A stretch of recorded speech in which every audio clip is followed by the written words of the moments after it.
The Bible is not against wealth. In fact, it might just be the ultimate guide to making millions. A guide for billions across the millennia. What if I told you, hidden within its ancient pages lies a path to unimaginable wealth? For centuries we've been taught that money is the root of all evil, that riches are for the wicked and poverty a virtue. But is that truly what the scriptures tell us? Or have we been misinterpreting the message all along? Today we embark on a journey to uncover the truth.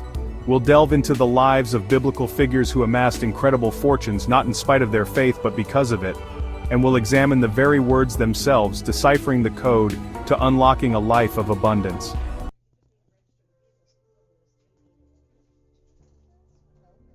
Let's address the elephant in the room, shall we? The age-old belief that wealth is somehow unholy. Many point to the scripture that reads, "For the love of money is the root of all evil." But notice, my friends, it's not money itself that's condemned, but the insatiable desire, the relentless pursuit of it above all else. The Bible doesn't shy away from stories of prosperity. From Abraham, the father of nations, blessed with vast herds and fertile lands, to King Solomon, whose wisdom brought him riches beyond measure. The scriptures are replete with examples of God's favor manifested in material wealth. If wealth were truly an impediment to righteousness, why would God bestow it upon his most devout followers? Could it be that these individuals understood a fundamental truth, a universal law that transcends time and circumstance?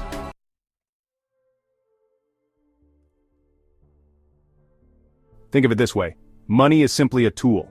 Like a hammer that can build a house or shatter a window, its impact depends entirely on the hand that wields it. In the hands of the righteous, wealth becomes a force for good, a means to uplift communities, to alleviate suffering, to spread prosperity far and wide. Look at the titans of industry today, men like Warren Buffett, known for his incredible philanthropy, or Bill Gates, dedicating his fortune to eradicating disease and poverty. Are these not individuals who have harnessed the power of wealth to make a tangible difference in the world? The Bible doesn't advocate for poverty, it advocates for stewardship. For understanding that true wealth lies not in hoarding riches, but in using them to create a better world for ourselves and generations to come.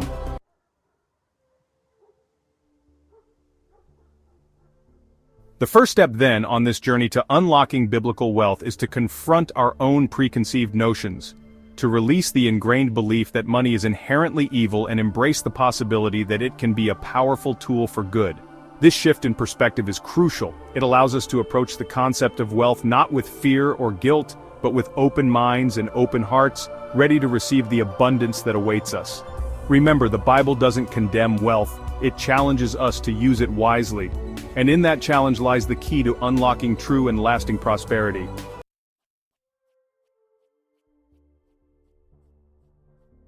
Now let's delve into one of the most intriguing paradoxes within the scriptures, the law of generosity. The Bible tells us that by giving our money away, we actually increase our own wealth. Sounds counterintuitive, doesn't it? Proverbs 11:25 states, "The generous will prosper, those who refresh others will themselves be refreshed." This isn't just some feel-good platitude, it's a universal principle, a law of the universe as immutable as gravity. Think about it. When we hoard our resources, when we cling tightly to what we have, we create a sense of scarcity, not just for ourselves, but for the world around us. But when we give freely, when we share our abundance, we open ourselves up to receiving even more.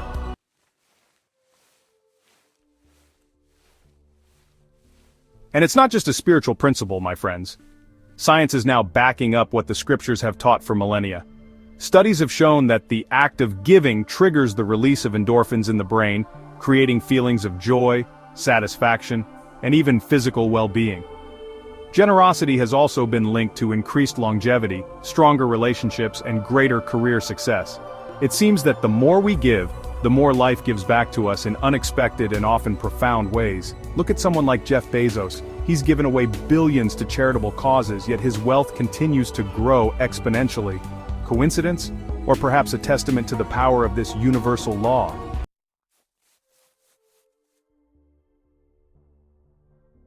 The law of generosity isn't about manipulating the universe into giving us what we want, it's about aligning ourselves with a higher principle, a principle of abundance and reciprocity.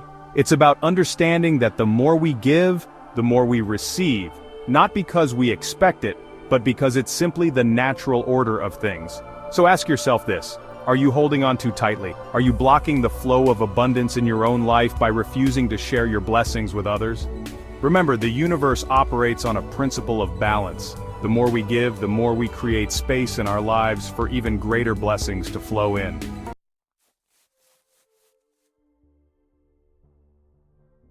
The Bible doesn't dance around the subject of wealth creation. It lays out a clear path, a formula, if you will, for those who seek to prosper. And it all begins with a simple yet profound principle: work. Proverbs chapter 14 verse 23 tells us, "All hard work brings a profit, but mere talk leads only to poverty." You see, it's not enough to dream of riches or talk about grand plans. True wealth, the kind that lasts, is built on the foundation of dedicated effort. The Bible teaches us to approach our work with a sense of purpose, as if it were a calling from God Himself. It's about channeling your energy, your talents, your very being into your endeavors. It's about finding dignity and meaning in the act of creation, of building something of value.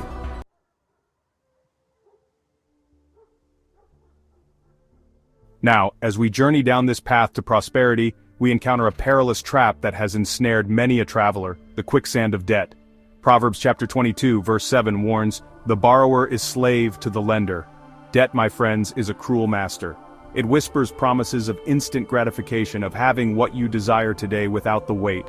But the price it extracts is steep, for it shackles you to a cycle of payments, of constantly owing, of never truly being free. The Bible advocates for a life of financial freedom, of living within your means, of avoiding the seductive allure of borrowed money. It's about building a solid foundation, brick by brick, on the bedrock of financial prudence.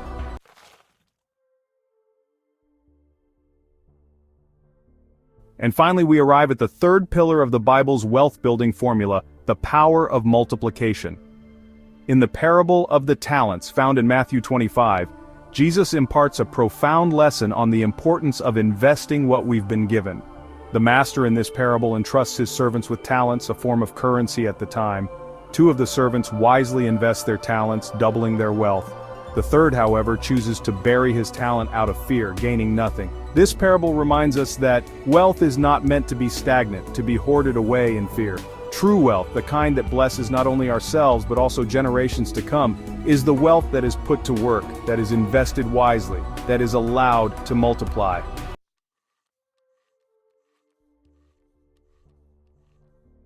We've uncovered the ancient wisdom, the timeless principles that have guided generations towards prosperity. But knowledge without action, my friends, is like a seed unplanted. It bears no fruit. The question now becomes, what will you do with this knowledge? Will you let it wash over you, only to be forgotten in the relentless current of time? Or will you seize it, embrace it, and allow it to transform your life? The choice is yours, and yours alone. The path to financial freedom is illuminated by the wisdom of the ages. Will you step onto that path and begin your own journey towards abundance?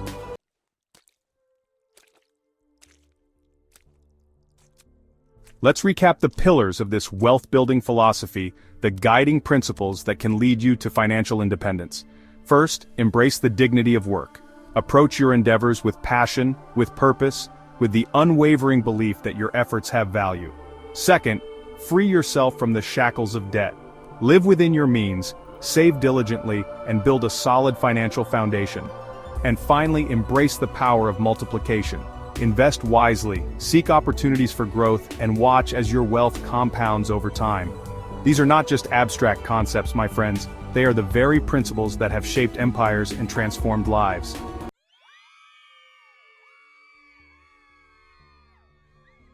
The beauty of this path is that it's accessible to everyone. Regardless of your background, your current circumstances, your past mistakes, the power to change your financial destiny rests firmly in your hands. The Bible doesn't discriminate when it comes to dispensing wisdom. It offers its guidance freely to all who seek it. The question is, will you heed its call? Will you embrace the principles that have stood the test of time? The choice, my friends, is yours. Will you continue down the same path, or will you choose a different direction? A path illuminated by ancient wisdom and paved with the promise of prosperity.